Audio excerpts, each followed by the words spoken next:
I reflected a lot and I came up with a lot of New Year's resolutions this year. I don't normally do it. I almost never do New Year's resolutions, but this year I had kind of a bunch because it just so happened I was really thinking about myself and life when the time came. And the problem with New Year's resolutions, the reason that they're so hard to keep is that a year is a year long. If you could make a New Year's resolution and really only had to do it for like 3 weeks, you'd knock it out of the park. But there's something about the fifth Monday where you're like, again? No. And I think we should all cut ourselves some slack, genuinely, when you have trouble making your New Year's resolution a habit or sticking to it, because New Year's resolutions are as old as calendars. So as long as we've been keeping track, we've been trying to be better and failing. It's very human. And our New Year's resolutions, by and large, are things that we're gonna do or stop doing to stop hurting ourselves. If you read through history and you go back to the New Year's resolutions of whole civilizations, right? The Babylonians, the Romans, these people would have ceremonies, and usually a lot of what they did, a lot of their New Year's resolutions, was to appease their gods or the tribe at large. It wasn't just about them. And all of our New Year's resolutions, for the most part, are things we're going to stop doing or start doing to stop hurting ourselves. They had New Year's resolutions to stop hurting other people. You read back in history, there were just New Year's resolutions of whole tribes that were like, this year, y'all, we not gonna pillage.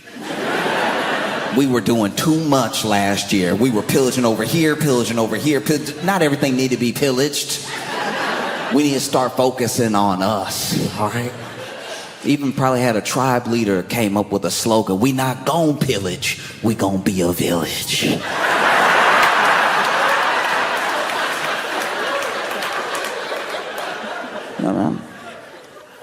No, it's as old as time. And admittedly, there are some modern New Year's resolutions. I do know a few people in my life that have had to make New Year's resolutions to stop hurting other people. You know, it's rare, but it does happen. Like I had one friend nonchalantly said, you know what, this year, I'm gonna cut less people.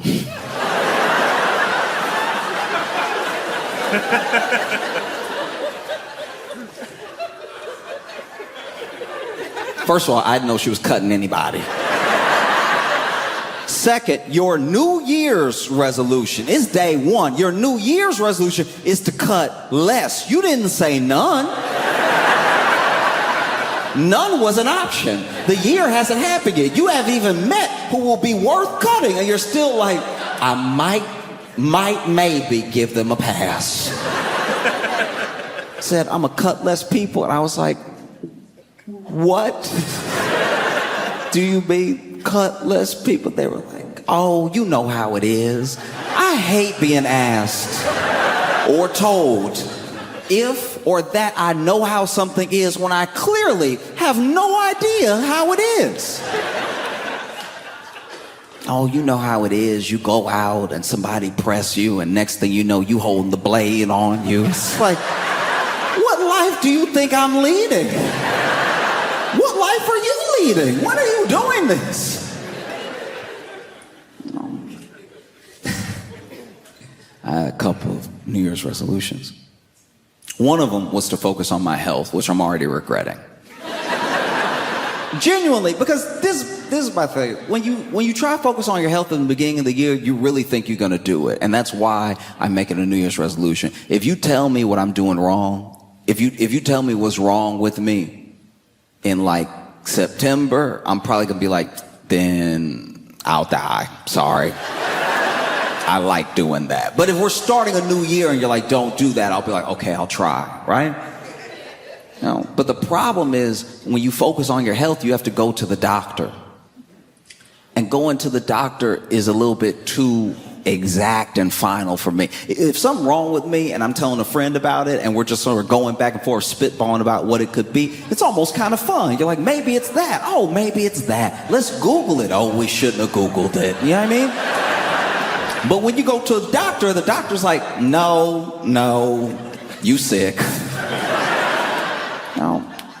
And basically, I had to go to the doctor pretty early because, it's embarrassing to admit, but I feel like if I'm open, if I'm vulnerable about it, then it'll hopefully remove some of the stigma, okay? I had to go to the doctor because too many, I would even say most of my farts were whistling.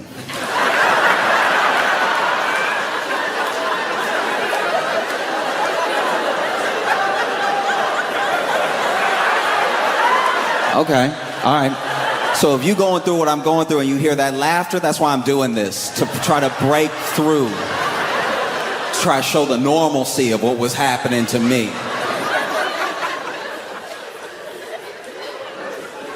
So basically, when I would fart, I don't even fart all the time, but every once in a while, you know, one goes, and it was just having at the tail end, very tail end, it was having just a little like to it.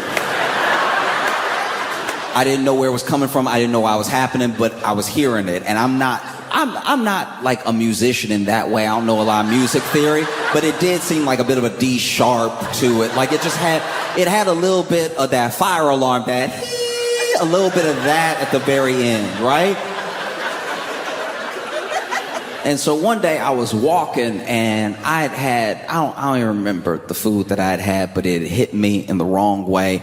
And so I sounded like a piccolo. I was walking and my steps were just a little fluty.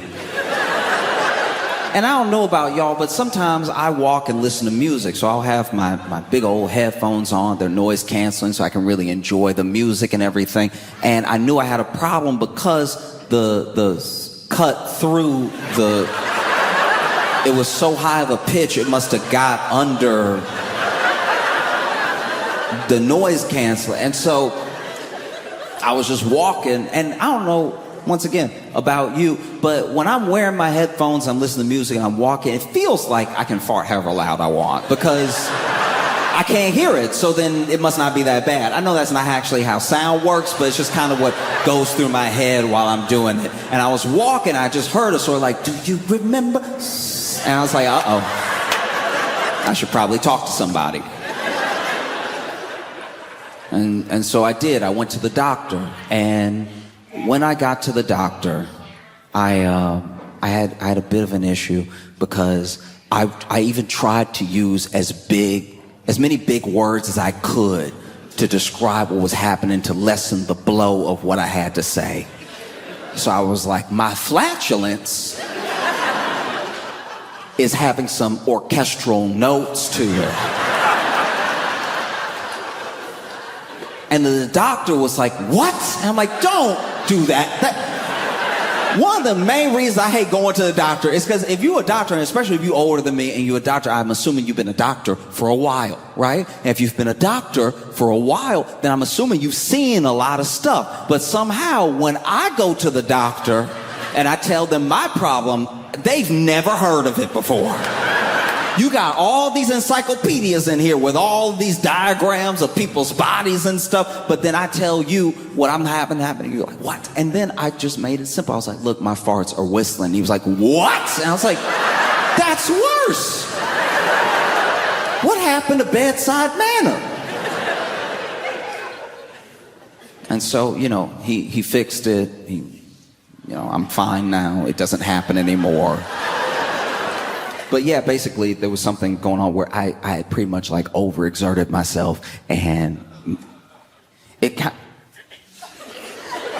he explained it better, but I guess my organs were kind of like a Tom and Jerry configuration, and it was just making me whistle at the very end, and then it went back to normal. My second New Year's resolution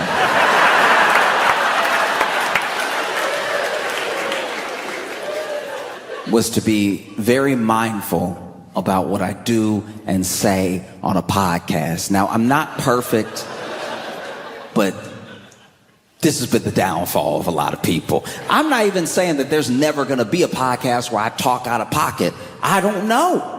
It's just talking. And it's so much talking that along the way, you say something dumb or something that doesn't age well or something that you don't even really think. Maybe you're just talking, right? You get anybody to talk for hours and hours and hours, and eventually they'll say something pretty dumb.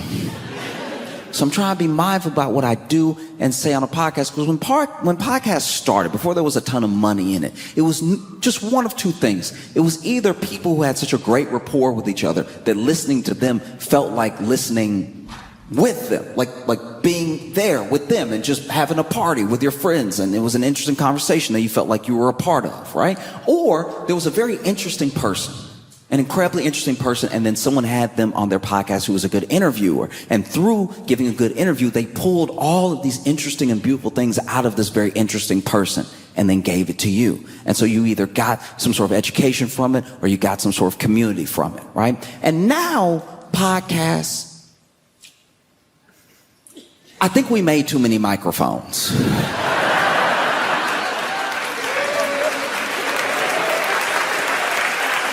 Because now it's a genuine mess.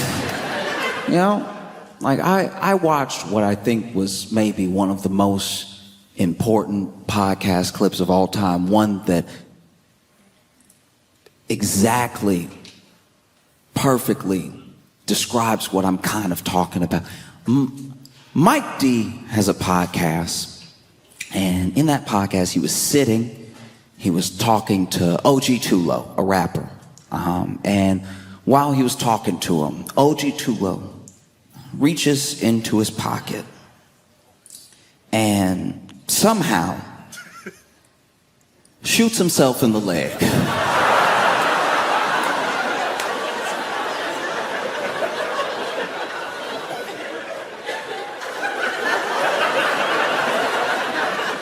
I'm encouraging everyone to watch this clip because it's truly one of the most important moments in podcasting ever. I had so many questions when I saw this man shoot himself in the leg. First of all, what gun is little enough? But also, what pocket is big enough? Because you can't see a gun. He's literally got his hand in his pocket, which means there's a gun and his hand in his pocket. How deep are these pockets? They're like optical illusions. This man reaches into his pocket, and I want to be clear here, okay? OG Tulo and Mike D, they weren't having some sort of argument. Mike D wasn't coming at him. It's not like he was reaching in his pocket to grab his gun. If anything, it looked like he was reaching in his pocket for something else. And can I just say, don't put your gun in your pocket. But if you do, make sure your gun is the only thing in that pocket. Please do not put your gun and your keys in your pocket. I'm begging you not to put your gun and your phone in your pocket. Because this man looks like he's trying to move the gun. When you rewatch it, I've watched it 2,000 times. It looked like he's trying to move the gun out the way to get something else. And I'm telling you, it's not worth it to have your gun and your gum in the same pocket. This dude reaches into his pocket. Bam! And then Mike D, who's sitting across from him, Mike D goes, "Who shot who?"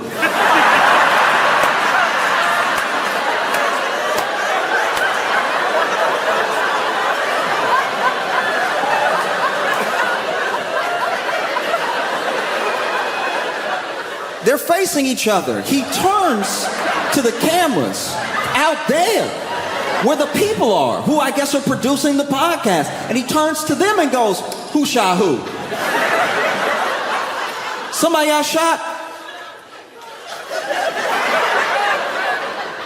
Sir, how often are people shooting each other at your studio for the first question to be, "Who shot who?" He didn't say who shot who as in like, "Oh no, a gun went off." He turned as if to say, "Y'all, we are trying to do something."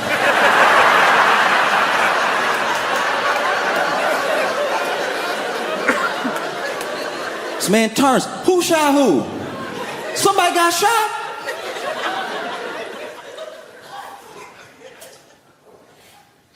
When you look for the clip, OG2, now that's O, letter O, G, letter G, we're capital letters, the number 2, like an email, OG2low, right? OG2low is fascinating to me because there are a lot of rappers who their name is not, it's not true to who they are as a person, right?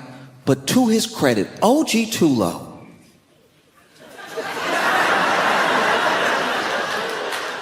shoots himself in the leg and only goes, his reaction to shooting himself in the leg, all he does is go, ooh.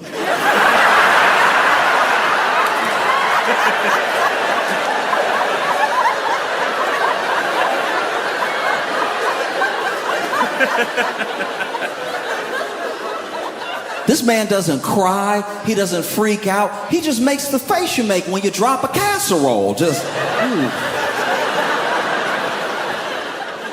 You know the face you make when you get caught coming home after curfew, you in the dark, you think you made it, then the lights come on and you're like, ooh. He makes the face you make when there's like 2 people arguing out in the world and you don't know either one, but then one of them is like, that's why I took your man, ooh. This man simply goes, ooh. And then a person behind the camera calls out and goes, Low, you good?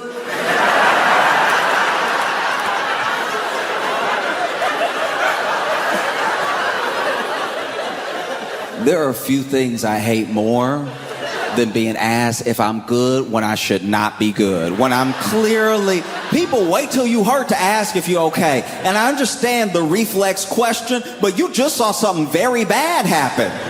You saw a man reach in his pocket where he clearly forgot he had a gun. And then shoot himself in the leg, and now you go, Low, you good? And OG2low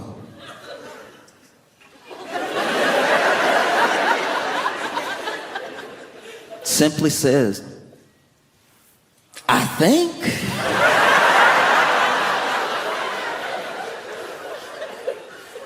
And so I'm trying to be more mindful about what podcasts I do and what I do on them, because I've seen how bad it can go.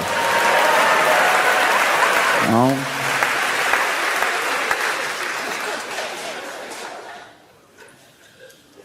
Another thing, another New Year's resolution I had was to take better pictures of my male friends. Okay? As men, we gotta start taking better pictures. This is rough. We wonder why it's a struggle out here, but I'm telling you, I know good men. Not just decent men, I'm talking about good, wholesome men. Father figures in men. Father material, marriage material men who are out here taking pictures forehead first.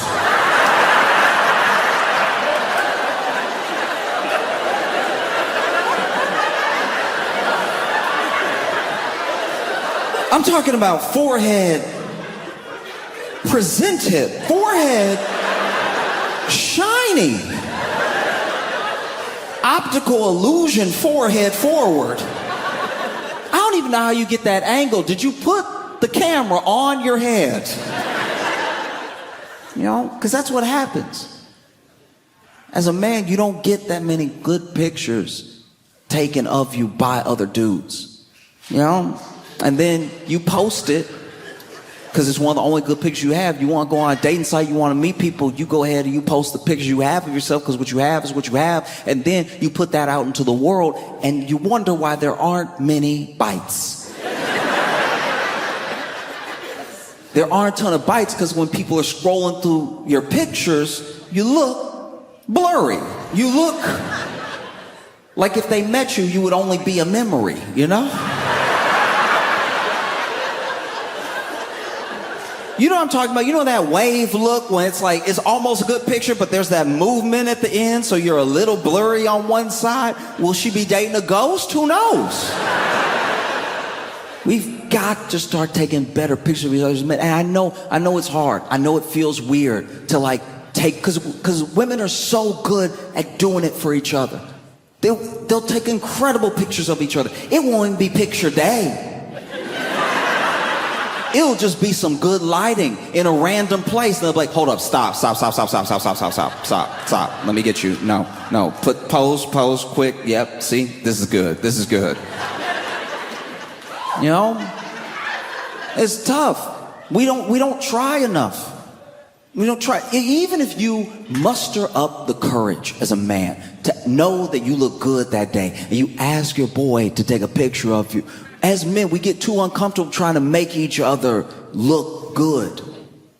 Like you're scared to try to make your boy look hot.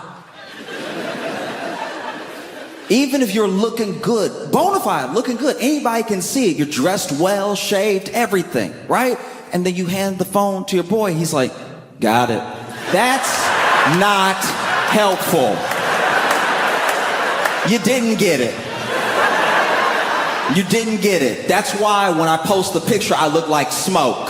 Because you were so uncomfortable, you couldn't stop, let the phone rest for a sec. The phone didn't even get to adjust. Do you know the technology we have in our pockets? And the phone was like, I didn't get that at all.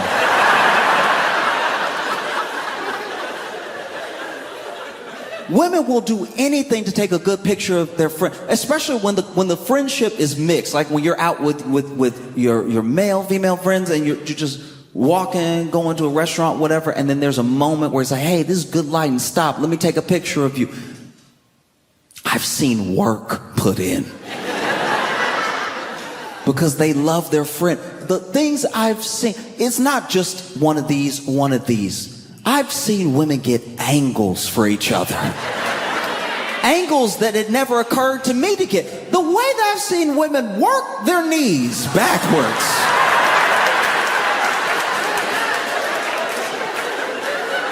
No, you be still. I'm good. You be still. That's it right there. That's it.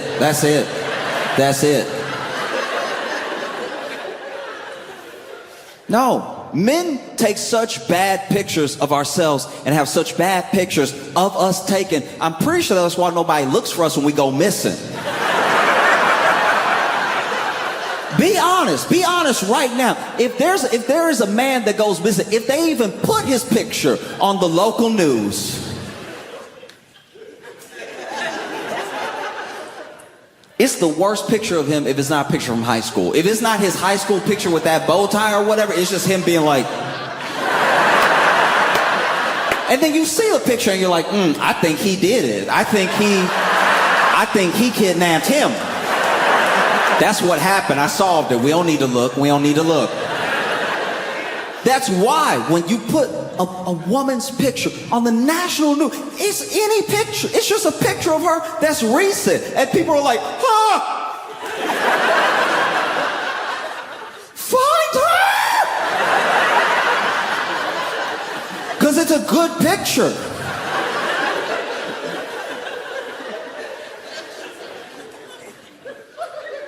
Another New Year's resolution that I made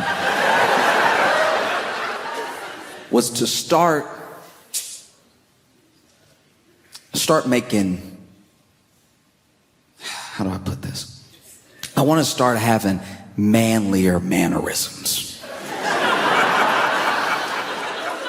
The entire time I've been alive, I've just been moving the way I move because it's what feels natural to me in the moment, but I'm seeing every once in a while there'll be someone that comes into my life that shows me that actually,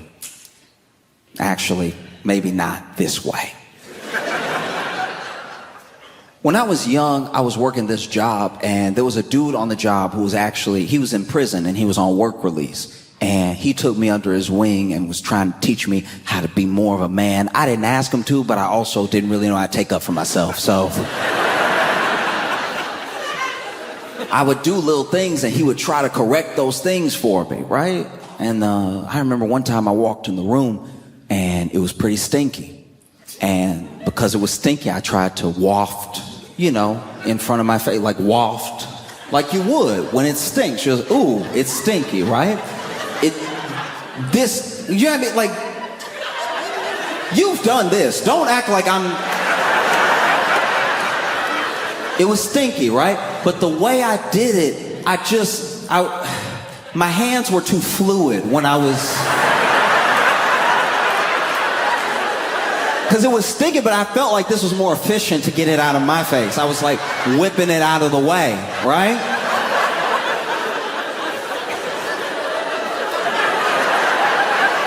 And he saw me and he was like, stop doing that. And I'm like, what? Why? And he's like, your hand looked like a whisper, dog.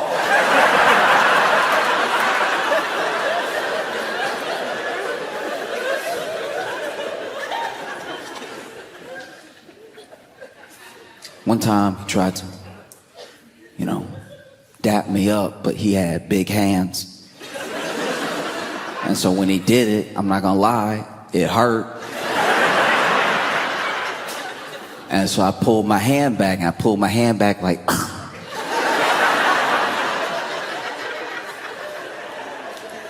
And he was like, don't do that. I'm like, what should I do then? He's like, I don't know, but not that.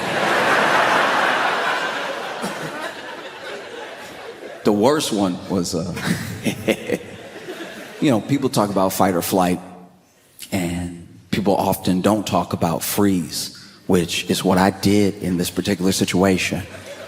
This dude had been on work release, right? And some dudes who he must have got into it with before he went to jail found out where he worked. They waited for him to take a smoke break, and they tried to jump him. Now, initially, when they tried to jump him, they were just pressing him outside, talking. I don't know if he owed them money. I don't know what the situation was. All I know is I'm walking out with the trash, and then they swing on this dude, all right? And then he, by himself, fights off both of these dudes, and he's not really losing or winning, but he'll take one to give one, and then he'll get one good enough that they back up a bit so he can focus on the other one, and then go back to this guy and everything. But then at one point, my man, he gets clipped. He gets clipped by one of these dudes, right? And they have him with an uppercut, and he goes backwards, and I'm not proud of it, but it was my genuine reaction. When he got hit, I did go.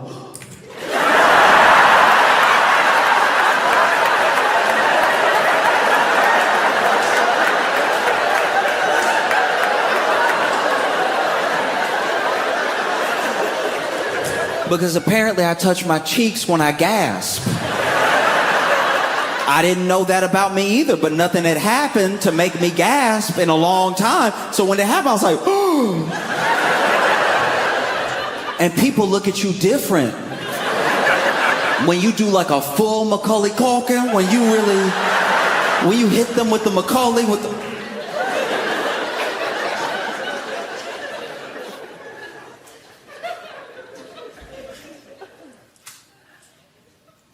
Another one of my New Year's resolutions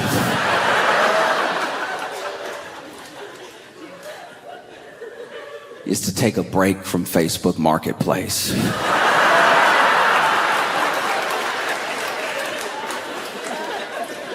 This is my thing. It's not even that I'm buying a lot, it's just everyone that I seem to buy off of on Facebook Marketplace is I'm never meeting them at a good point in their life. Right? So when I meet them, there's a whole energy to it that doesn't feel like just regular commerce. As an example, I went over one time, I needed a bed frame, so I went to purchase the bed frame. Facebook Marketplace, I show up, right? I've already paid, and I show up to pick up the bed frame, and it's not as if I came there to make a friend. I wasn't trying to sit down and have tea or something like that. I really was there to pick up the bed frame and be out. But the way I was being rushed the entire time was making this start to feel like some stolen goods. Do you know what I mean? Just I'm like, all right, so can I help you put it somewhere? Do you have a truck or do you have something? I was like, oh, okay, all right, calm down, right? And then while taking the bed frame, there's a piece missing. And so then they go to get this piece. And when they go to get the piece, there's a truck that pulls up. And then when they walk back out, they're like, oh no. And then this guy gets out of the truck and he's like, Amy, why? Why? And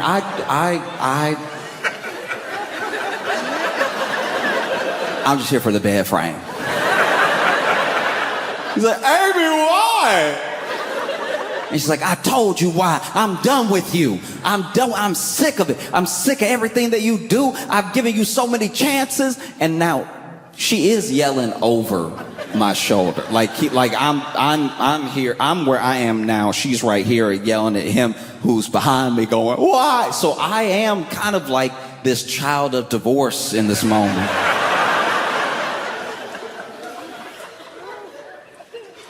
He's like, why? I told you why. No, but why, Amy?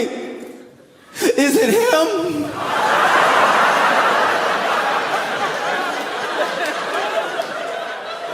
And I can honestly tell you right now, it didn't look like it would be me, because when he said, is it him? I went, huh?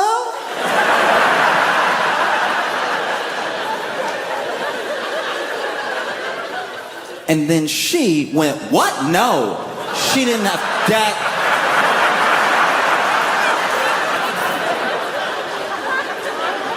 Now I'm looking at both of them like, huh?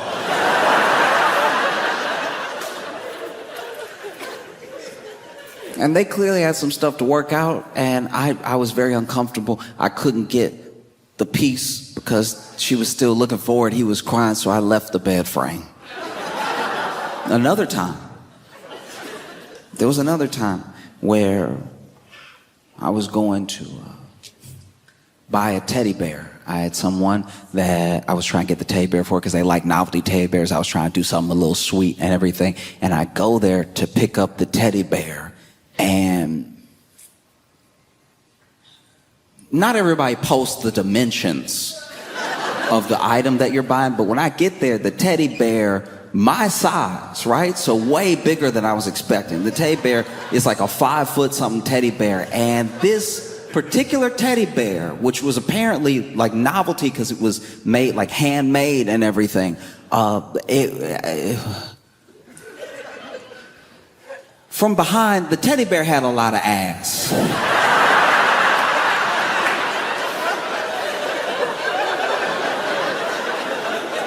Like a twerkable amount of ass. Like it was cheeky. And so, you know, I'm trying to pick it up and it weighs a man. And so I was like, okay, maybe not. Because now even if I give this as a gift, 1, it's too big, and 2, I'm gonna have to explain what's happening back here.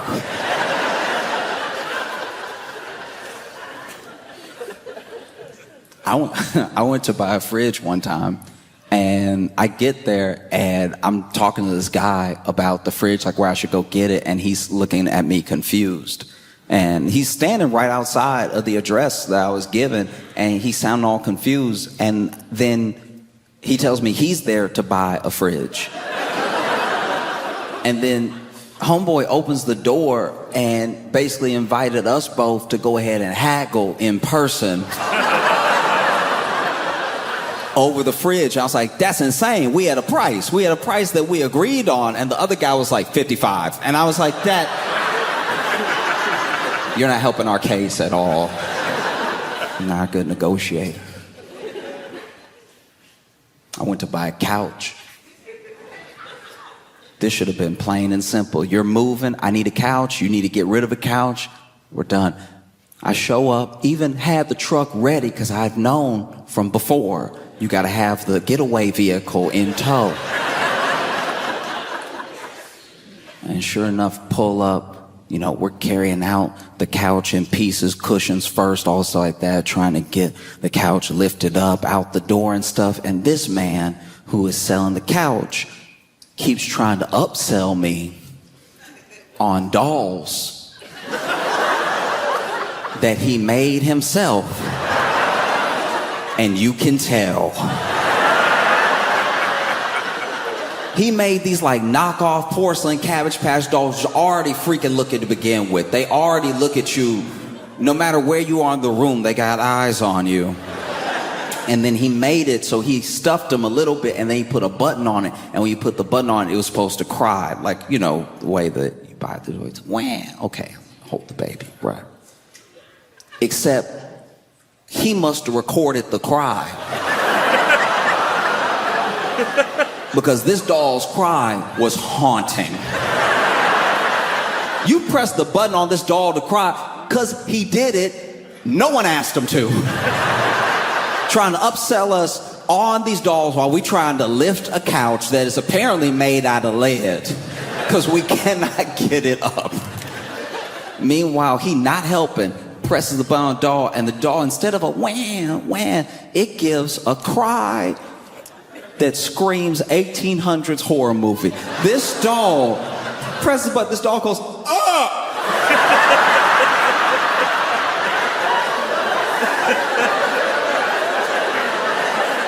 I'm doing that because he made so the mouth open.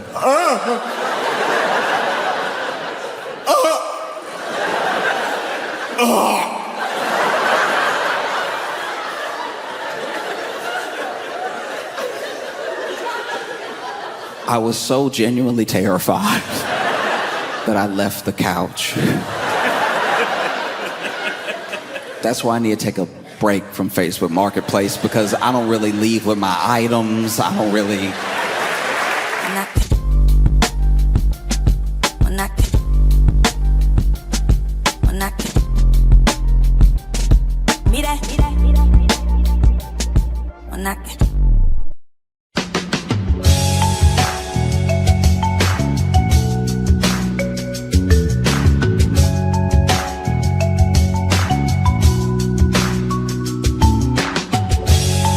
To the Josh Johnson Show. I'm Josh Johnson, joined by my co-host and fellow stand-up comedian, Logan Nilsson. Logan, how you doing, buddy? I'm good, man. How are you? I'm tip-top. Great. Yeah, it's been... I'm happy for you. Yeah, I mean, I'm happy. Apparently, my neighbors are happy. They've been doing burnouts all day. Yeah, we'll see if it shows up in the audio, but it does sound like you're living next door to the fucking Daytona 500, the way... Yeah. It's literally just sounded like race cars going in a circle. We all celebrate in different ways, I guess. We all... Yeah. I guess for context, because this will be a couple weeks after, but we're recording this the day after, Biden won the election. So a lot of people still out there. Yeah, still out there celebrating, doing a lot of left turns, I guess. Yeah. When I first heard it, I thought the apartment was moving because the first ones were so loud. They were so right loud out front. They seemed everywhere. Right. It sounded like the car was in my apartment. And I think they started being out front, and then now they've moved to more like the side streets. But yeah, and I'm sure if I were out there right now, I'd be like, yes, do it. It is very cool because it is. It is like a fun thing to watch someone do. I love that character in the street racing movies. Yes, do it. I think that's very cool. Do it. Keep doing it even better. Yes. Well done, chums. Very cool. Matt, because here's the thing. I like it. Burn out, baby. I think it's very cool. What's funny to me, just in general about myself, is that I'm so scared to drive, but I'm not scared to fly at all. Like that is interesting. Yeah. But, well, I mean, I get. But I mean, you're not flying the plane yourself. Yeah. That makes sense. Like, I guess if I was flying the plane, I would be very stressed out. Yeah, exactly. And I think why maybe because do you get nervous when you're riding, like when you're like riding passenger to me? Like, is that nerve-wracking to you just being in a car? No, because I will Okay. here's the thing. This is the way I feel about cars is that you're in a chair that could kill someone. Yes. So as long as I'm not doing the killing, I'm pretty chilled out. Yeah. I've been in the car with people who I know can't drive. I like when I got in the car, I was like, this is a bad idea. This guy is this guy is about as nearsighted as they come. Right. So yeah, I'd say it's more you just like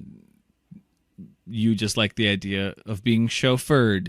You piece of shit. No, I mean, maybe, but like I I didn't mean also that. No, but yeah. I also think that there's just the level of responsibility and the level of like probability that something bad will happen is just so much more likely in a car than it even is on a plane. Because if you think about it, it's like if you take 5 flights in an entire year, you know, what's the likelihood that this flight is going down? Whereas if you drive every day, you're at least going to have some scares.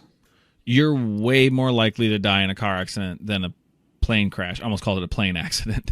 Yeah. It is an accident usually. When one plane bumps up into the back of another one, a little. Can I tell you, I saw a whole documentary about that, and you would not believe how many people lived. two planes hitting midair, coming right at each other. The radio, there was like something wrong with the frequency on one, and the other one was like having some other technical issue, so they just didn't see each other until this last second. And we think of planes as like a slow flying thing, but they're super fast. Oh no, they're crazy fast. And so the crash happened so fast, and I don't remember if they were both trying to land at the same. I'm positive they were trying to land at the same airport. That's the only reason two planes would. I could see that. But then they cut across each other, and basically the wing of one went into the other plane, and then they both crashed. And eyewitnesses on the scene said they saw a guy. This was like, this is only funny because so many people survived. They saw a guy that was like still in his seat. So like something out of a Bad Boys movie, still in his seat. The seat had like separated from the plane, had skidded in the field and just like skidded across, was still on a little bit of fire, and he just undid his seatbelt and walked away. Fuck it, my hero. Hell yeah. That dude wanted no parts of whatever was coming next. It'd be even better if he was sleeping. Like he was like, "Oh, here already." Already, okay. Looks like they burned that meal, whatever that was. Airline food, am I right? Yeah, but no. So that I think that you're right. That's I can't imagine if I was going to try to fly a plane. I would be like, why are there so many buttons? Either fly or don't. There should just be a fly button. There should just be one button that says fly. Yeah. This button says New York. This button says L.A. You push one way, push one the other. Yeah, no, you'd be a wreck with that. But no, you are way more likely to die in a car accident than in a plane crash. And I think it's like your most accidents more than likely happen within like 3 miles of home. Yeah, for most people. Yeah, when you let your guard down. Because I think usually that's. Well, I think you let your guard down. And that's when you're like, oh fuck, I gotta go, and you burn out your driveway to get the hell out. Going towards work. I think is why it's that maybe. Or it's the end of an election. You decide to drag race a stranger. Yeah. All day, apparently. Oh, what are you doing tomorrow? I'm just gonna drive around Brooklyn and just get into gonna race for pinks, baby. That's what I'm gonna be doing all day. Woo, Biden. This is how I can tell I'm getting older. Not only am I not out there with them, but as I was hearing the second hour of it, I was like, they wasting good gas money. Yeah, man. I have that thought all the time. Come on, man. I don't know. I also like it's interesting with all the, maybe we don't want to talk about this because it's topical news and this will be already a couple weeks after, but the interesting thing with all of the celebrations that happen, which like I'm not trying to rain anyone's parade, but like we talked about a little bit ago, but it's like I was immediately seeing videos of like, we're all getting together and we're hanging out now. and seeing in every single video, every story I saw posted, people weren't wearing their masks. I'm like, guys, you guys were the ones who were angry the whole time. Like, we can't now be like, pandemic over now. Like, no, it's not. It's very much not. Yeah, it's the equivalent of being so excited you run out into the middle of the street to scream, but you are in traffic now. Right. Yeah. So I don't know. I hope people are celebrating responsibly, I guess, which again, this is going to be in the future of them doing it. So this does nothing for anyone. It's been a wild weekend. It's been a weird one. It's been a strange weekend just because like my girlfriend had to get tested for COVID. She got exposed at work. Which, she's a nurse, but it was like a patient that she had who then was negative but tested positive later, and she had all of her gear on. That's why she was fine, but they had her get tested. And when you're waiting on that result, and it's not even for me, but it was like if she has it, then like I got to get tested. And then, being a substitute teacher here too, then it's like, well, then I got to talk to like the contact tracer person for the Mitchell County Health, and it's just like it immediately I was just making a list of stuff in my head, being like, I hope I don't have to do all this shit. Like I also hope my girlfriend's not sick, because that would be devastating. But also, I don't want to do this stuff. This is more people I got to call and deal with. Also, I really hope my girlfriend's fine, but I don't want to make these phone calls. But also paperwork. Shit. So, she's fine, by the way. Her test came back negative. She's fine. But you don't want to leave people on a cliffhanger like that. Yeah, you don't. Well, and I just had a couple people being like, "Oh, do you maybe want like a friend being like, hey, do you want to have like beers in the yard or whatever and hang out for a second?" Or talked about helping my brother with his house or something a little bit, because those are people who are take all the precautions too. And he was just like, hey, do you want to do something tomorrow? And I'm just like, well, I gotta wait and make sure COVID's not in my house. And he's like, yes, good idea, thank you. Oh man, it's also the thing that I think I've just been anxious about is that to what you're saying and to like what we were talking about before, I'm probably going to go home for Thanksgiving, which means I'll get on my first flight of the whole year. Yeah. And so it's just had me thinking about flights a lot, like just about the safety and just about like, you're daydreaming about flights. You're having these planes. Because I normally love to fly. I really do. You buckle up for a movie that's not going to be that good, but it's free, so you don't have to stress about it. Yeah, I fell asleep during Star Wars Solo. One of my last flights. That's the last movie I watched in a plane, was Solo. At the beginning of it was very bad. Then I fell asleep, woke up, and there was some cool shit happening. I'm like, hey, this movie got good while I was sleeping. While I was gone, y'all really turned this around. You guys really read the room.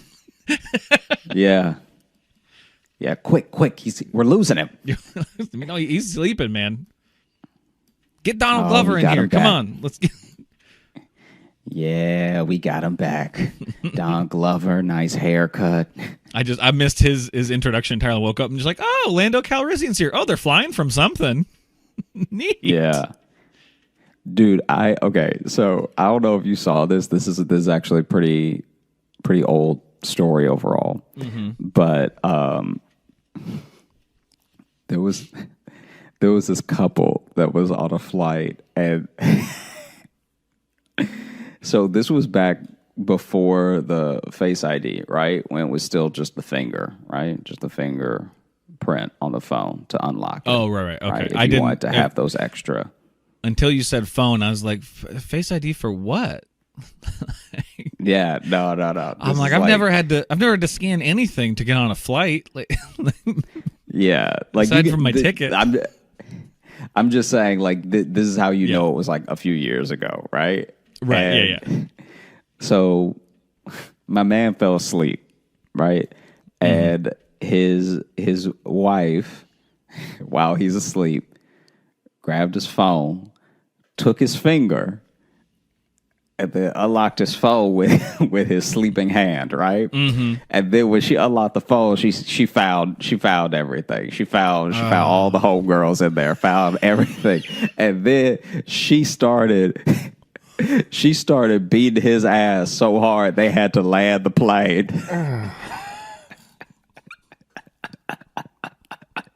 Wait, was this someone you knew, or was this a story? No. This is a news story. This news story. This is Okay, because I remember this now. I remember. Yeah. Once you said they had to land the plane, I was like, I remember hearing about that story. Because then this is what's so funny to me about it, right? Is that so she already found everything out. So he probably been sleeping pretty peacefully for a minute because it took her time to like read through everything. Right. Yeah, I mean? Like she didn't just open the phone and then just start beating him. She wanted to get all the evidence. Right, you know? yeah. And so she's delving in. She's finding whole friends she didn't know about, conversations. She's reading through. She's getting paragraphs in, right? Yeah. So this is the other reason. The other reason it makes me laugh is because like you as the dude don't know what she knows, right? But she is so angry that she's not even like playing the you know when you're just caught when someone's just caught you and so they ask you some leading questions so that you can tell on yourself. Yeah. She's not even doing that. It's doing the Columbo, just like so. One more thing. There's one more thing that I want to ask you about. Who's just waiting to catch Janice? you? Who is who is this Janice, and how do you know her? And so, she looks like a hoe. Then, I just want to say. Columbo got all the receipts. Yeah. And so then, obviously there's not like a full-on transcript of what happened, but from the report that I saw, she basically woke him up by beating him, right? So then this dude is sleeping peacefully, and he just feels hands just slap it, right? Hi, honey. So just slap, and then questions in between the slapping. But he doesn't know, like, not only is he going to try to lie first, but he probably doesn't even know what she's talking about because he doesn't know that she knows. So now she's like, boom, slap. Who is Janice? And then he's like, huh? And then she's like, don't huh me, because in her mind, he's already lying. But he genuinely is coming out of sleep. So he's going huh as like, I'm waking up back from unconsciousness. My first thought is like, anytime I've fallen asleep on a plane and woken up, it takes a second to be like, where the fuck am I? So now add slapping to that. Yeah.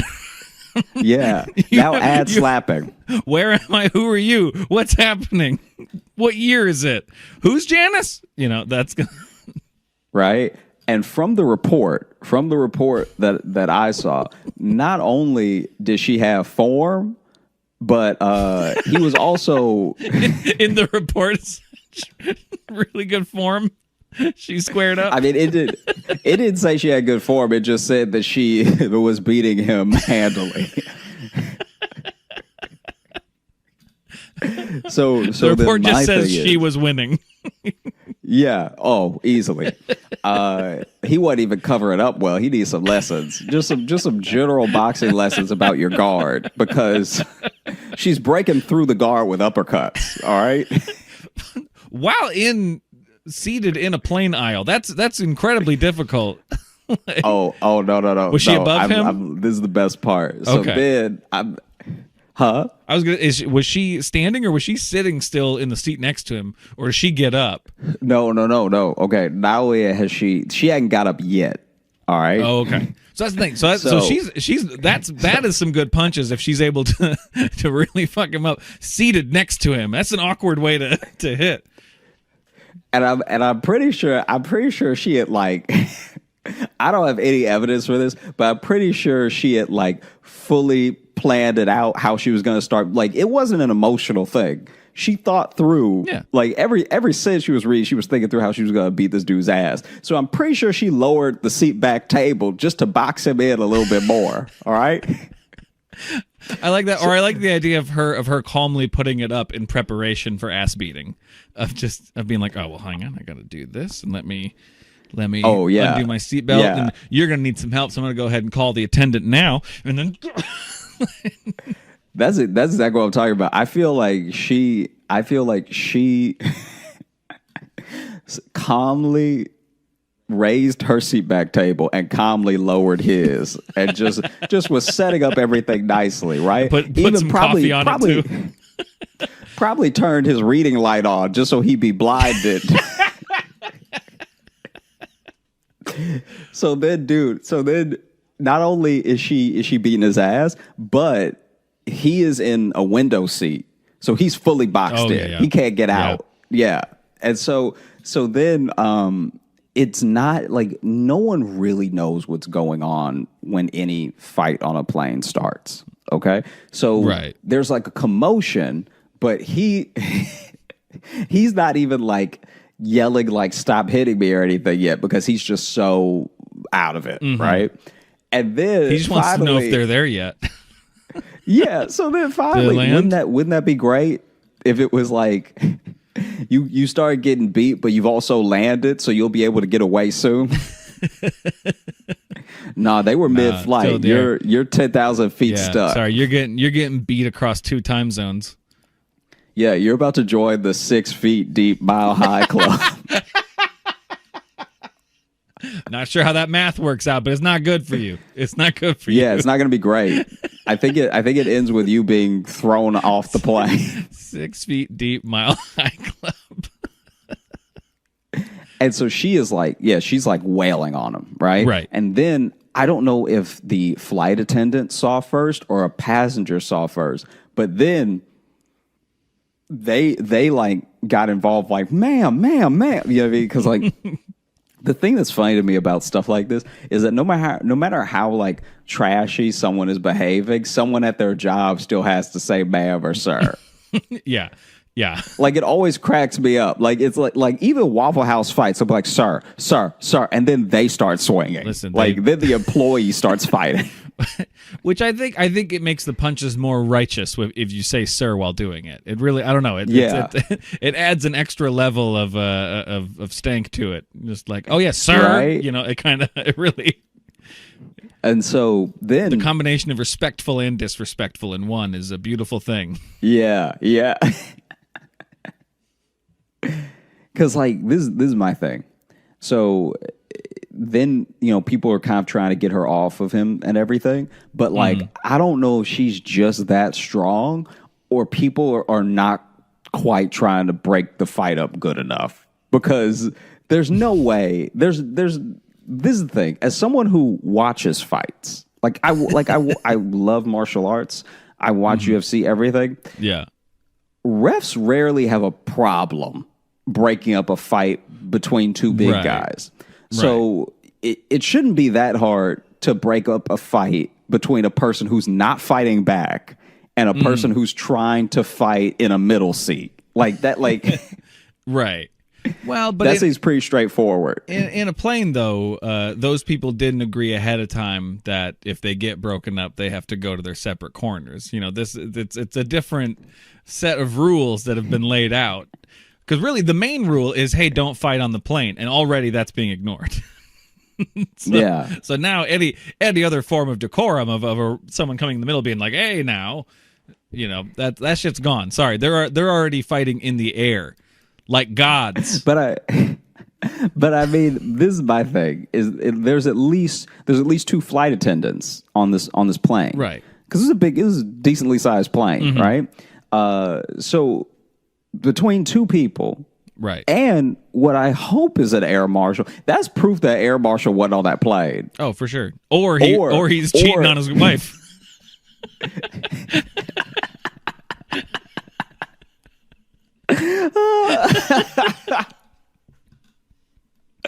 So then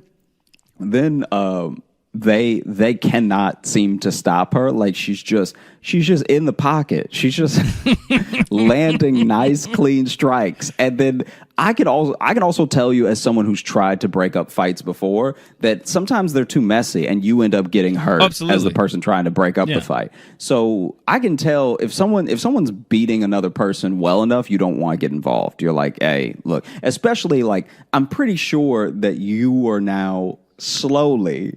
So initially, when you see people hitting people, you're usually on the side of the person being hit because no one likes violence, you know? But then as she is yelling out more accusations, it does kind of start to seem slightly more even. Yeah, I mean? Like, right. I mean, like most of the time, if I see a woman start punching a man, I'm in the back of my mind, I'm like, he probably deserves this, but I probably need to do something. You know, like, yeah, like you try to break it up because you're like, in the off chance that this is just an abusive woman, let's you know, let's break this up. I don't like seeing people get hurt out and about, but if it's a woman going, it says, I'm like, he probably did something, but not saying it's something. Not saying it's worth him getting punched. I'm not saying violence is going to solve it, but I guarantee there's a story. Like, yeah, if she's in the middle of screaming the best years of my life, da da da da, I gave you two kids, da da da da. It's like, oof, yeah. You start to be a little gentler with your declarations to stop. Like, oh no, ma'am, don't, please, don't do it.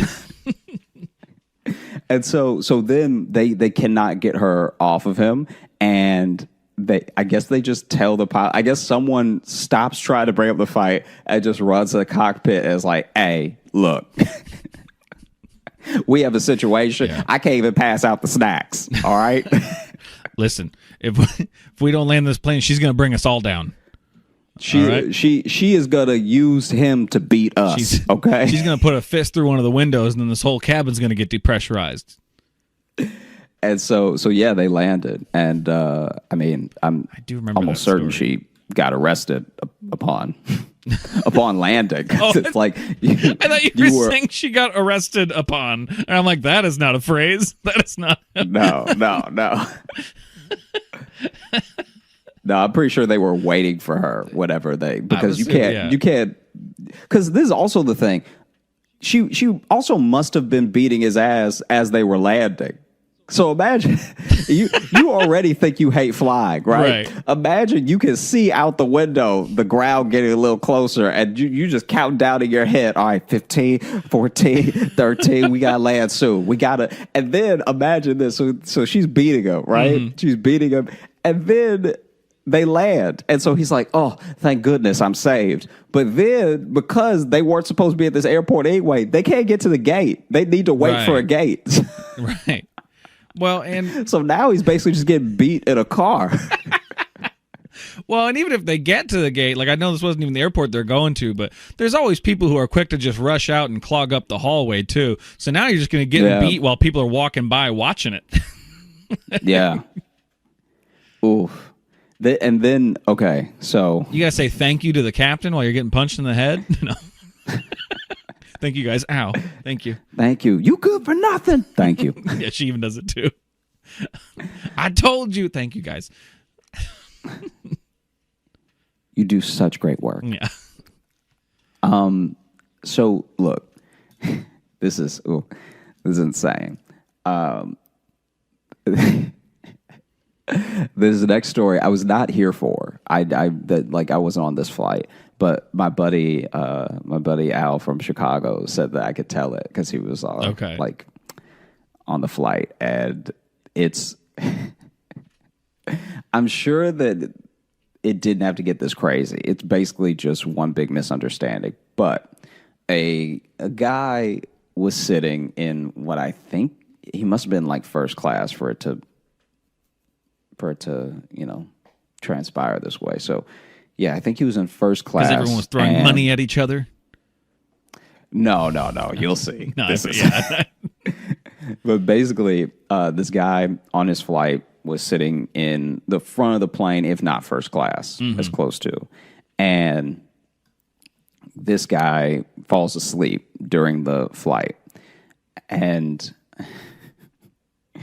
and while he's asleep, he's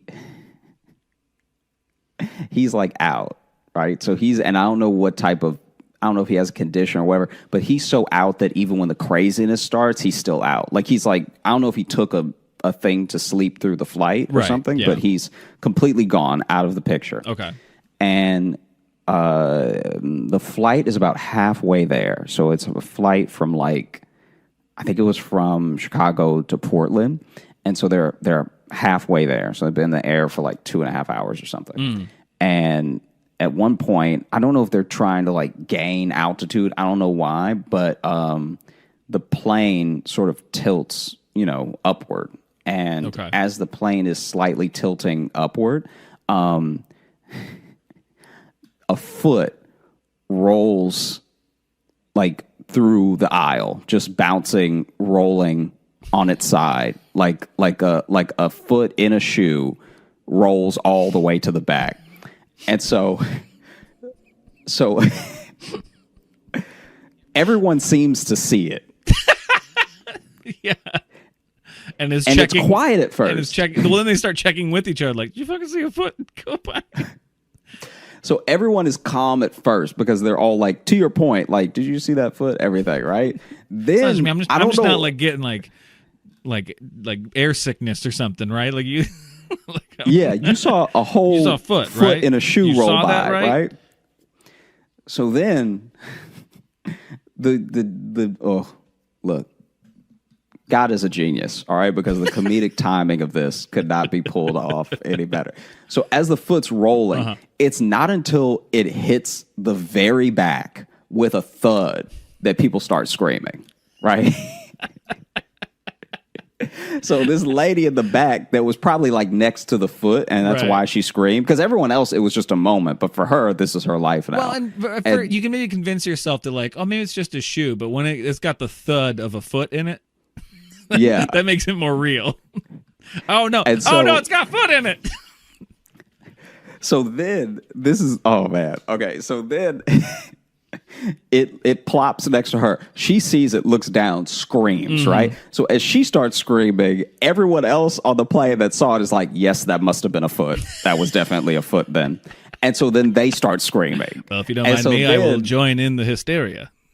Right? So you know how the flight attendants usually, especially on a fairly sized flight, they usually sit basically in this back compartment where all the food and all this stuff is.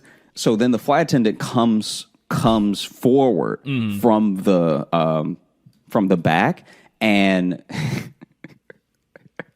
is looking for everyone stay calm, what's happening, right? Steps on the foot. And then she looks down and goes, oh my God. And so then she's like, you can tell when someone's trying to compartmentalize all their feelings, but also be professional. So then she is like, is someone okay? Is someone missing a foot? Yeah. And so then people kind of stop screaming now because now it's it's not it's calmed down, but now at least someone is trying to take care of it. Right. And so the woman that the foot was next to is still hysterical. But then the flight attendant's is anyone is this a prank? What is this? This isn't funny. Is someone missing their foot? And then whole time this guy in the first class is still asleep. Mm-hmm. And I'm guessing finally, he's missing a foot. So then as she's making these same proclamations of because now she's in that space, I guess, where she's gone from scared herself to a little mad. And so then as she's walking to the plane, just repeating herself, she's yeah, this isn't funny. There can be serious consequences for doing stuff like this on a plane. This isn't a joke or anything. Yeah. Is someone you missing a can't foot? travel with any fruit or vegetables or foots. You can't. We check that. You can't have it. That is overhead luggage at best. Yeah. All right. Yeah. Do you have any foot or vegetables to declare? So then, as she gets closer to the front, she ends up waking that guy up, and this guy goes, "My foot, my foot," which doesn't help. No, because it just sounds like someone's foot fell off. Yeah. Yeah, now people think his foot was taken from him or cut off or whatever. So now people start screaming again. Oh, Jesus. Then, and she still doesn't have the foot. She's just walking around looking to see if somebody's like snickering or something. Like, she didn't pick up the foot or anything or the shoe. But like, then she gets the guy, and logical explanation. The dude has a prosthetic foot, up to the ankle, and for more room when he's flying and taking a nap, he takes it off. Mm-hmm. But in this particular instance, the way that the plane gained altitude, it went a little bit to the side and then up. So it perfectly dumped his foot into the aisle and then rolled it back. I also just don't think if I saw a foot land next to me, and it's like you would be able to tell it was prosthetic. I don't know if that I'd be like, like, I don't think that would be my first. I'd be like, oh fuck, a foot. I mean, like, you're a reasonable person, but like all type of manner of people fly. Like I feel like imagine that's true. Imagine if this is your first flight. That's true. This is your first flight ever. That would be and great. Just feet are rolling next to you. Does this happen on everyone? Does this happen on every flight? Are there limbs rolling about? That's wild. And then he was also arrested once they landed. No. Man. For public nuisance. No. Just imagine you're like my foot is like, sir, oh my God, sir, it's your foot. Are you okay? He's like, where's my foot? And now you have to be like, it pretty much rolled next to the bathroom. I'll go get it. Yeah. Oh, it's back there. And he's like, oh, it's in coach now. Let them keep it. It's been sullied by their grubby fingers. Imagine what you would think someone was doing though, if you, because how they have the curtain that doesn't do anything, the curtain between first class and coach, right? Yeah, and then under that curtain just spits a foot.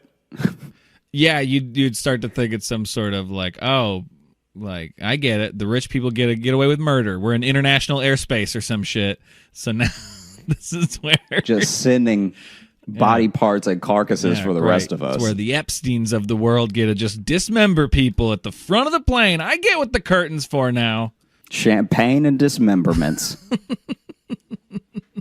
Oh man. But yeah, I just, I want to experience flights again. Now I want to know, is it are you specifically missing experiencing flights, or are you missing experiencing anything? Because I don't even particularly like flying that much. Hell yeah, I could go for a flight right now just because it would be something else. I can't remember what country, but they're offering flights right now that just are, there's no destination. You're just in the air for 2 hours. Yeah, I've heard about that. Yeah, I couldn't. I don't miss flying that much. I like for it to end up somewhere. I don't want to just be. I don't want to just sit in an elevator for 3 hours. I'd rather, end up somewhere. Imagine that's the flight you get a migraine on. The flight to nowhere that's not going to land for another hour. Well, or what if you're doing that flight and you're like, there's a fucking baby on this one too? Why? Like what?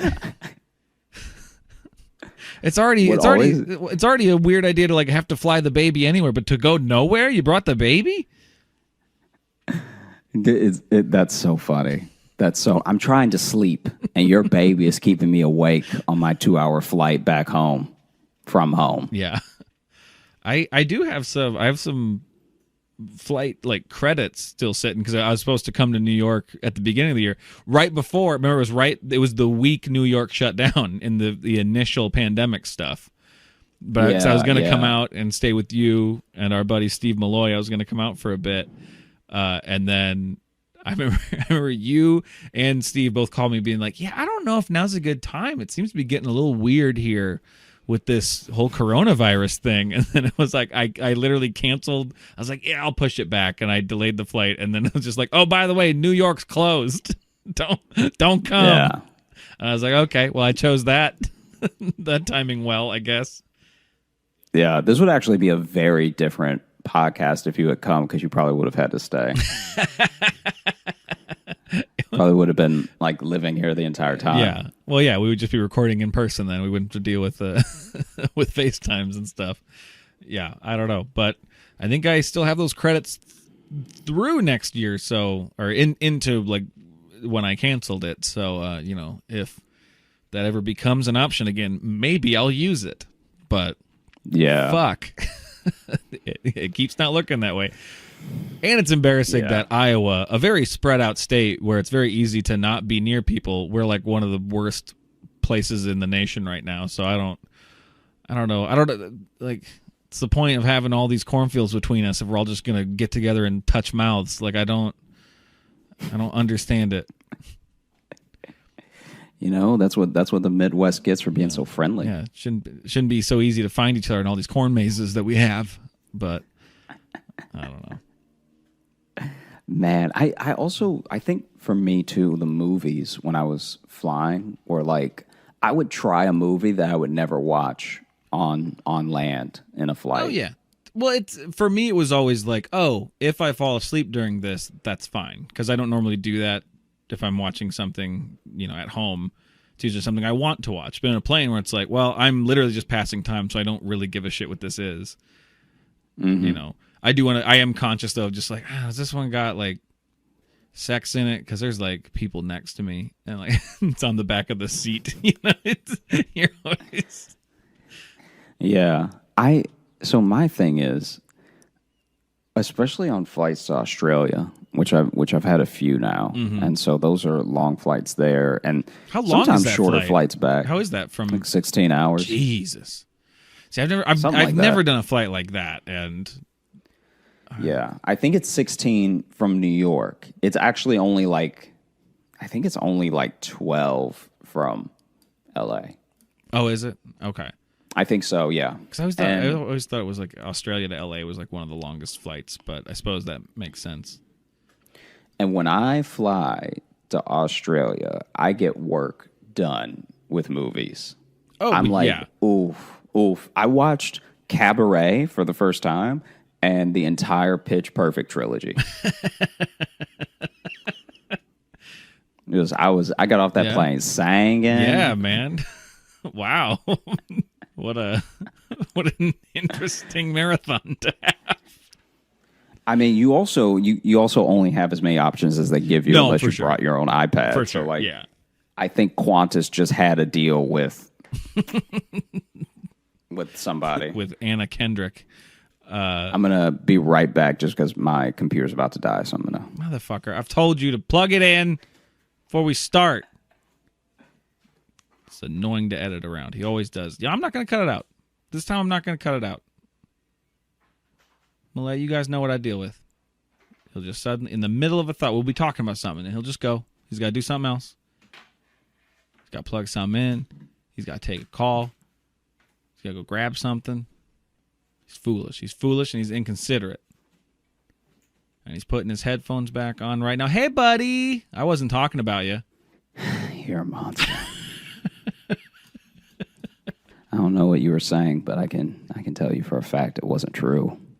I didn't say anything, man. I was just waiting patiently. Just waiting patiently for you to plug your computer in the middle of us talking.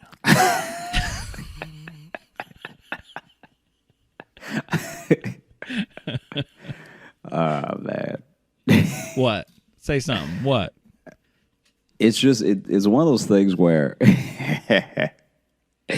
Oh, man. I wondered about a lot of people if I met them at different times.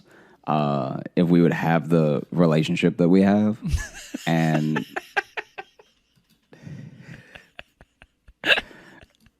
oh, you say? Are you thinking if we met now we wouldn't be friends? no, I don't think that. I actually wonder.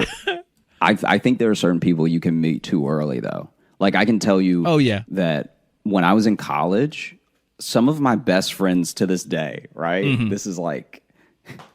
This still cracks me up. So 3 of my best friends from college, when I met each of them, I did not like them. I did not like them at all. I it was more than I just didn't like them. I weirdly had a bone to pick with them. And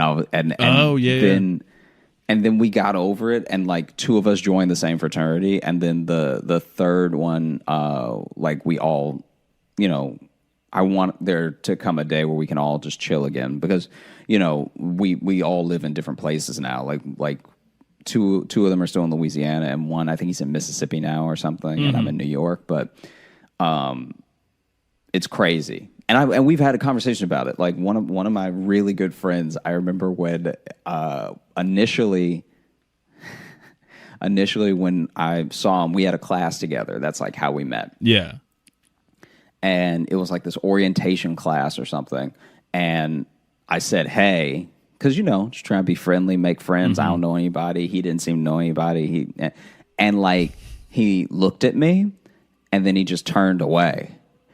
And in my head, I was like, this bastard, I can't believe the nerve of a person to look at you and not acknowledge, because it was just a deadpan face. Mm-hmm. And then when he tells it from his perspective, he had been having a terrible day, right? Yeah. He had been having the worst day, and he was darting around looking for, I think somebody was supposed to bring him something. Basically I don't know if he hadn't prepared to basically come to college that day. It was because, we're all from Louisiana. Right, yeah. So we all had varying degrees of travel, and some people only had to travel for an hour. Mm-hmm. So I think that he was looking for someone that was supposed to bring him something, and he was just looking around, darting around, right? So then when I said, hey, it was in the middle of him looking around. So he's I didn't even hear you. I'm just in a panic, and I'm sweating. And then I look, and as I'm panning with my eyes across the room, you say, hey, and I just turn back around. And then we didn't even get to strike up that conversation for a week, and I hated that dude. I was like, what a monster. Because in that moment, he reaffirmed every fear that you have when you're trying to meet new people. Oh yeah, absolutely. You'd be like, this is why you don't introduce yourself. This is why you don't put yourself out there. Then he apologized profusely. He was like, oh, man, I'm so sorry. Yeah, I was looking around for people to make friends with, too. And then we ended up becoming friends a week later, right. And I was like, this dude's the best. Then the other dude, we had some sort of weird misunderstanding when we met, where we got in an argument, but then we worked it out, and then ended up going to the cafeteria together and having lunch together, and then our friendship sort of started there. But then the third dude is Donovan, who I've mentioned multiple times in multiple scenarios. I want to meet him. I've heard a lot of stories about Donovan, but he's one of your friends I haven't met yet. Dude, you'll love Donovan. Is there a dog too? Donovan, I was trying to. Yeah. Oh, now there's a dog. Yeah. I guess the dog just heard that Biden won. It's losing it.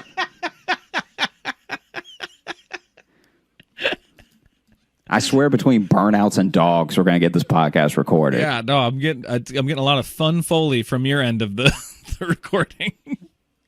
It's what it's like to be in Brooklyn. Yeah, but I just probably a dog chasing the cars. The dog's winning the street race. Yeah. So then, when it came to Tyler, who was the one of my first friends that I made, he was the one that we had lunch together and everything. And then I would go over to Tyler's room, and he was roommates with Donovan, right? Mm-hmm.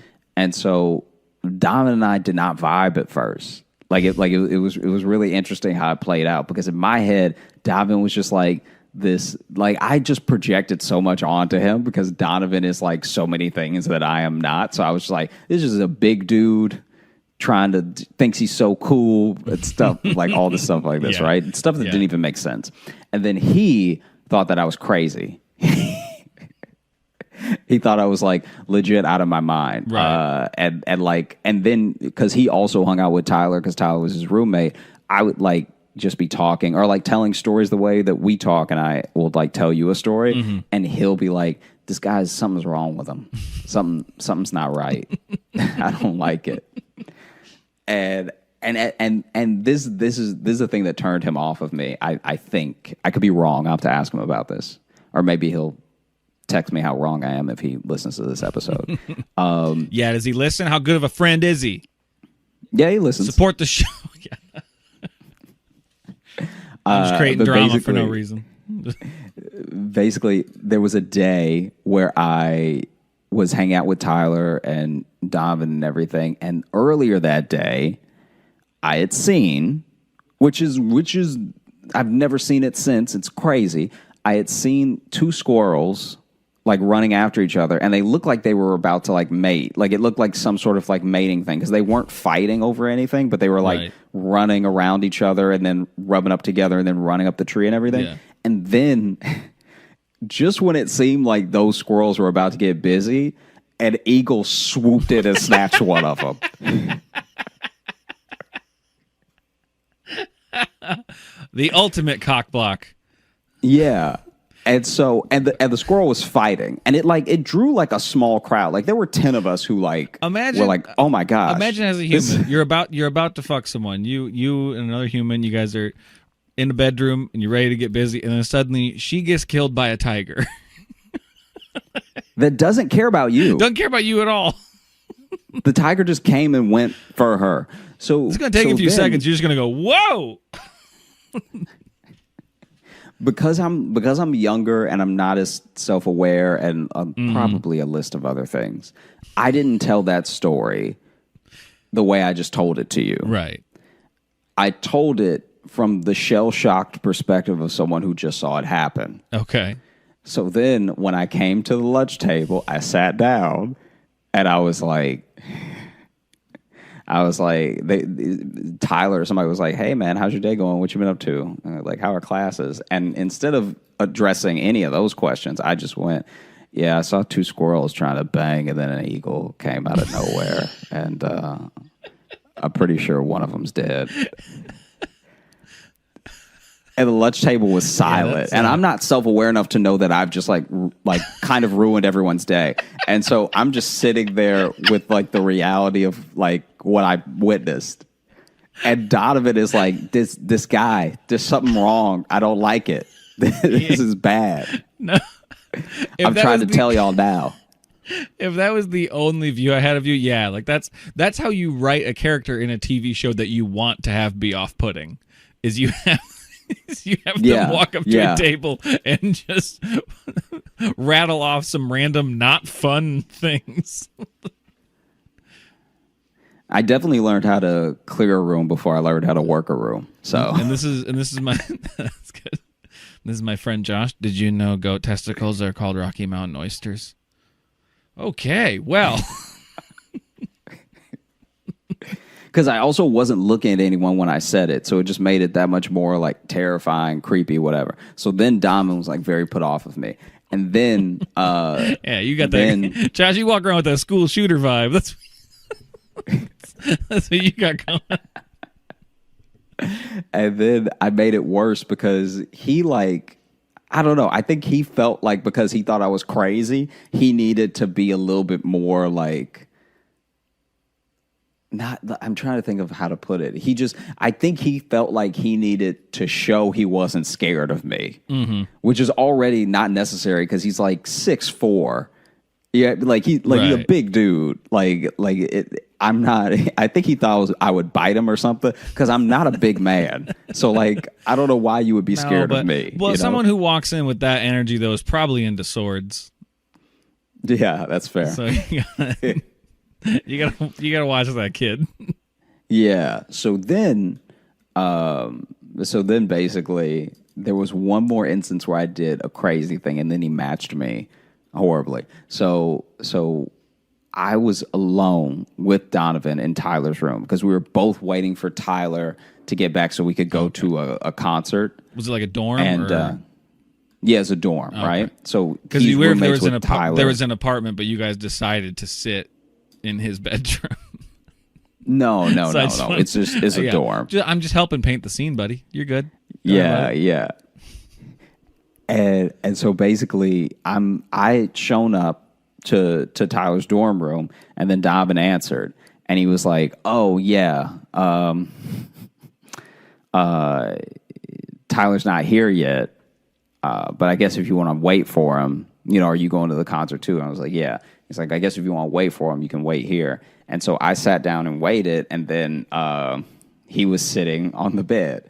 And then I don't know if he said something or he did something where I was like, I'm not going to let this dude intimidate me. All right? I'm going to do something crazy to show him I'm not scared of him. Okay, so this one you're doing on purpose. This one I did on purpose. The previous crazy was just you. This one, though, is an intent to be crazy. Okay. Yeah. So then Kanye's 808 Heartbreak had just come out, right? And I worked at the college radio station, so I got an early copy of it. Okay. So as I was listening to it, I played it loud and I sang this one lyric because I was like, all right, this will really get him, right? And it's the thing from Say You Will where Kanye's like, when I grab your neck, I touch your soul, right? And so then I just sort of low sang that. And David just stared at me, and I stared at him, and I was like, I felt like I should have said something, like I should have said, like, "What's up?" Yeah, but I didn't say anything. Then he was like, "You know what? I'm not gonna let this little dude intimidate me. All right, I'm tired of his crazy ass, and I'm gonna show him I'm not scared of him." So then we both get a text from Tyler, like, "Hey, I'm not coming back to the room. Just meet me there." So then we head out together. As we go to head out together, he's locking the door room, like he's locking his door. Yeah. And I'm like, ow. And he turns around, he's like, what happened? I was like, oh, I think a mosquito bit me or something. Cause I'm really itchy all of a sudden and everything. And he just looks around, eyes wide, darting, and then sees the mosquito and goes, "You hurt my friend." And then he punched the wall as hard as he could. And then when he moved his hand, there was a dead mosquito on the wall. And I was like, oh, yeah, I don't want these problems. That's terrifying. And now, months later, when we're actually all friends, like me, Eric, Tyler, Donovan, we had this conversation where I explained why I did what I did, and he explained why he did what he did. Yeah. And it all made sense after that. No, it didn't. I can tell you right now, it did not make sense. It did. It wrapped it up with a bow. The story is perfect. Absolutely does not. It does not wrap it up. It landed perfectly, like a plane. Well, they do most of the time. So wait, then after he punched the mosquito, then you were... Because all you said was, I don't want these problems. Were you guys like friends after that, or do you just decide like, I'm not going to try to intimidate him with Kanye lyrics anymore? I'm going to give some distance. Like you just crazied each other into friendship. This is two people enacting Stockholm syndrome on each other. Like you guys held each other hostage with your separate crazy. Yeah. And then I guess we're friends now. Yeah, because I feel like we still weren't friends for maybe one more week after that happened, because I was like, when he punched the wall, I was like, oh wow, that was extra. Oh geez, because it shook the wall. He's a big man, and then when he moved his hand and the mosquito was there, I was like, because he didn't even say like got it or he didn't even seem excited. He was just like, he punched the mosquito and then was like, let's go. And so then I was like, yeah, this dude is crazy. I don't want to have anything. This is terrifying. And then maybe after a week or so, when we were all hanging out and were realizing we were becoming friends, like we were realizing that we meet up after classes and we spend most of our evenings hanging out, that we were like, you know what's crazy is that when we met, I actually didn't like you for this reason. You know what's crazy? Everything we fucking did. Wasn't that crazy? That thing you did with the Kanye lyrics, that was weird, super weird, really weird thing to do to another human. Yeah, but I had explained why I did it, which was like, look, I couldn't just have you being taller than me and like running around here. I know it'll sort out this height difference. Some Kanye West. That'll really sort out the height differential. Problem solved. Because I'm going to say, when I grab your neck, I grab your soul, or whatever. That'll knock him down about 6 inches. That'll do it. Yeah, because crazy has no height. Exactly. Oh man. Well, I'm glad you guys made it. I'm speechless. Yeah. That is. I'm glad that we made it. I'm glad the neighborhood is happy. I'm glad that I'm glad they're still doing burnouts. They still have gas money. Yeah, I heard that going again. Biden Harris 2020. We out here. Jesus Christ. We've been getting a lot of emails and like reviews lately about people just saying they appreciate my genuine concern for your stories. I'm excited when we start putting up the video elements that people can see me in real time struggle with some of these stories. Because all I could do for a minute there was just cover my face. Well, that's interesting. Did you ever? I feel like you and I just became friends very quickly. We were kind of fast friends. Did you ever have any moment where you thought you'd have to intimidate me? Was there ever a moment you're like, I maybe got to bring this guy down a peg with some dark lyrics? No, you only got like 2-3 inches on me, so I think we were Gucci.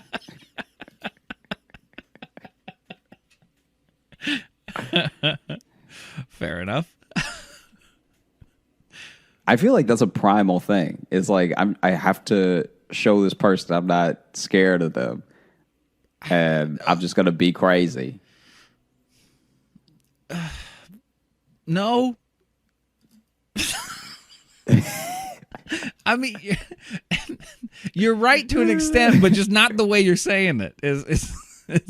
Because I do get it when you meet people like that, and you do want to let them know like you're not going to take their shit or whatever. But like, I don't.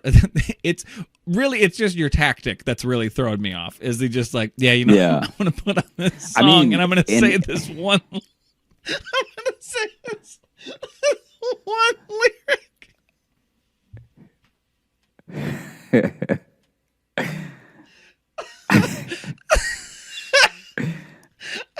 I'm gonna mutter a threatening song lyric to get his attention. As I'm sitting in his dorm, I'm gonna go to his dorm room where he lives and feels safe, and I'm gonna mutter a threatening song lyric to this guy just to let him know I'm not scared of him. So I should also point out that he actually hadn't done anything expressly intimidating until the mosquito thing, which is kind of after 2 of my things. So, in retrospect, he didn't do anything wrong. No, you came out swinging with Crazy Bud. The first crazy was completely unintentional. I wasn't. That first one. Yeah, that was. I saw the thing and then I was shooken up by it. Yeah, that was. You just had squirrel sex PTSD. So that's what happened there. The It second was like one, watching the documentary without David Attenborough. It's like nothing was cute about it. Nothing was cool about it. It just was. just sex and murder.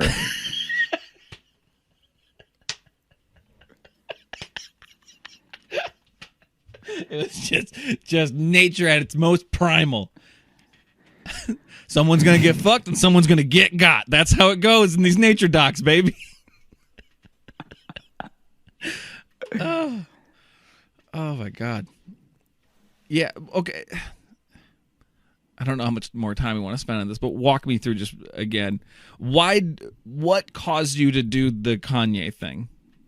What made you I don't remember if he had said or done anything extra. I think I just felt his vibe off of that cafeteria moment, and then I was like, how separate were these instances? How like days. Like days. Okay. So Yeah. you walked into his dorm being like, he's still weird about the squirrel thing. I better threaten him.